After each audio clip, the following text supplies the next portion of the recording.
No humidifier? Here's a quick way to add humidity to your plant that severely needs it. Grab a tray and fill with a layer of pebbles.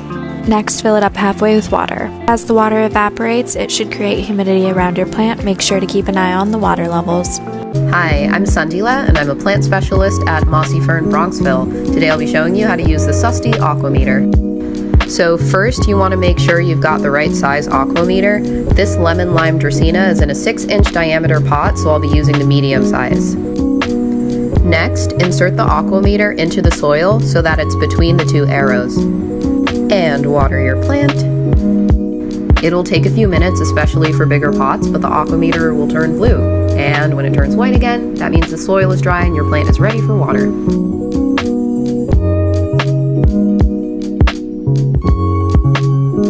How to save a dying succulents. Make sure the plant is completely dry. Remove dead leaves. A new pot with a bit of room. Brush, brush, brush.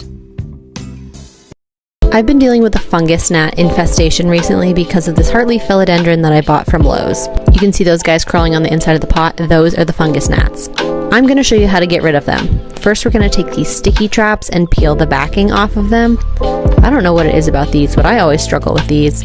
But as soon as you get the backing peeled off of them, you're either going to stick that pointy part down into the soil, or what I like to do is just stick it to the inside of the pot. This will catch any of the bugs flying around in the air.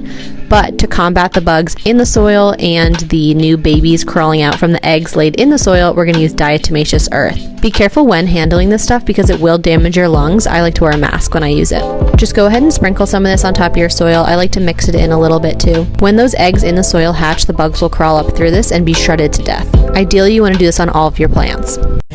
Most of the time I bottom water my plants because they'll only take the amount of water that they actually need, and I love keeping them in these nursery pots because you can actually see how much water they've absorbed.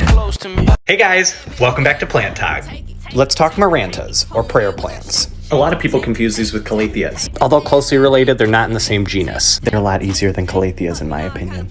We've got the lemon lime, the red vein, and the rabbit's foot. If you want one, go check out my site. They don't need that much light, and they're thirstier than your average houseplant. They're pet safe, and they don't need quite as much humidity as a calathea. Oh, and did I mention they grow like crazy? Look at this. Oh my god. What plant do you guys want to learn about next? Plant recommendations for people who kill everything. Part 2, low light edition. You get little to no light in your home or your apartment. First recommendation is going to be a snake plant. Only needs water once a month, can actually live off artificial light, and he's pretty hard to kill. Just don't overwater him. Option 2 is a ZZ plant, also really hard to kill, also barely needs any light. I water mine once every 3 months and he's still growing new leaves, so do with that what you will. Lastly, a Chinese evergreen. Mine is kind of huge, but you don't have to get one this big. You can put him in low light, he will thrive, water him once a month. Yay! That's my low light roundup. Good luck and happy plant parenting. More plants you should get, low light edition. Here's the thing, these plants will tolerate low light and they'll be happy and they'll survive. But if you give them more light, most plants will grow bigger and leafier. Here's a crispy wave fern. I give it very low light conditions and it thrives. ZZ plants are super hardy, they tolerate the cold well, and this one's the raven variety. Snake plants are super popular and I grew these ones from propagations. The heartleaf philodendron. This is neglected in every manner possible and it never stops growing. Easiest plants to keep alive from a former plant killer. Silver peperomia stays cute and never browns. The ZZ plant is actually called an eternity plant because it doesn't die. Snake plants don't care if you forget to water, it's a great bathroom plant.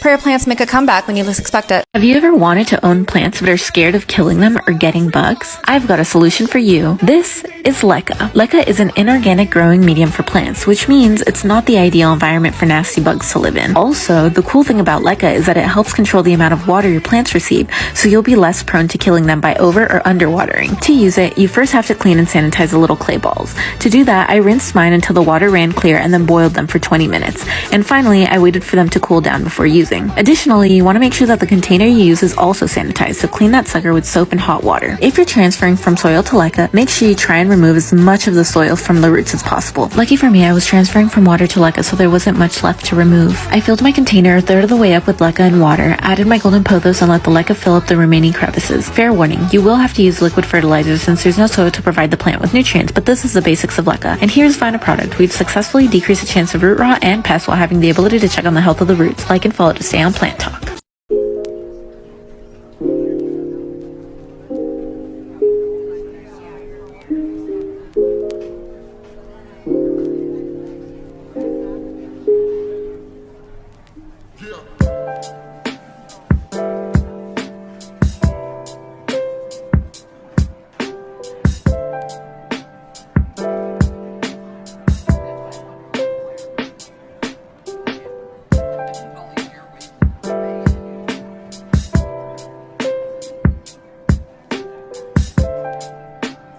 Let's repot my dracaena lemon lime plant. When repotting, be mindful of choosing a pot that is slightly bigger than its previous. And if you use ceramic, make sure there are drainage holes. For my mixture, I'm using horticulture charcoal, perlite, and regular potting mix. I like adding a layer of heavy perlite at the bottom of the base to prevent root rot. When repotting, make sure to carefully take off all the old excess dirt before placing in the new pot. Do not, I repeat, do not place it in direct sun, otherwise it will burn. If you enjoyed this video, tap that heart and follow for some more informational tips. I get a lot of questions about how I get my pothos plants to grow so long, and they didn't always grow this fast, but recently I've been doing something a little bit different that has helped them grow way faster. I'm not a plant expert by any means, but this has just worked for me. Instead of just letting them hang down, I started propping them up to the ceiling with these little white hooks. Because pothos like this won't climb on their own, they need a little bit of a boost. Eventually they'll start climbing through these little hooks that you put up. You could also use command hooks, that's a good option too. And I also just water them once a week consistently on the same day and make sure they have really good drainage. To water them, I like to take them down fully, put them in my sink and soak the soil, and then let them drain completely before putting them back. Thanks for asking me about my string of hearts, because it reminded me that I've been meaning to do some work on her. She needed a little TLC. I've been noticing some little dried up crispy leaves on her, so I'm just thinking she might need some fresh soil. Yep, a repotting will do her good. And string of hearts love well-draining soil. So I used Fox Farm as my base, then added some sand, and a little orchid bark for the extra drainage. I think that ought to do it. These little tubers down in the soil, they do not like to be wet for too long, so that's why the well-draining soil is very important. It's also important that she dries out really well between waterings too. And here she is, repotted. String of hearts are considered succulents, so they like a lot of bright light, but make sure this lady has bright indirect light. This is how far mine is from the window. She could probably use more sun, but it's a bright room. I do love this plant, but if you're OCD, look out, because she tangles so easily. And I want to leave you with one last tip: bottom water.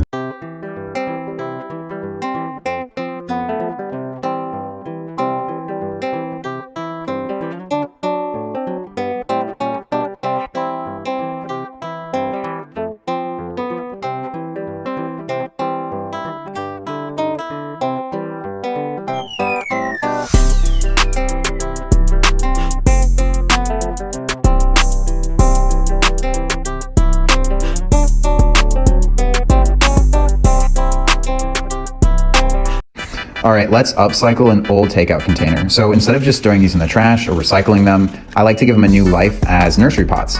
And it's really easy. All you have to do is put some drainage holes, and I love using this hot wire cutter. It's so satisfying to use and it makes really clean cuts. Yeah, that's it. Once you've got your drainage holes, you can put your soil and you can put your plant. I like how it looks. I like watching the roots grow. I like the aesthetic, but if you don't like it, you can always throw it inside a decorative pot and you're all set. There are two ways to get your pothos to stick on a pole. One is to let nature do it itself by adhering to the wood like that. And the other is to tie it, to encourage it to stick to the pole. And it will. See how that's wrapping around beautifully on its own? Nature's ridiculously amazing.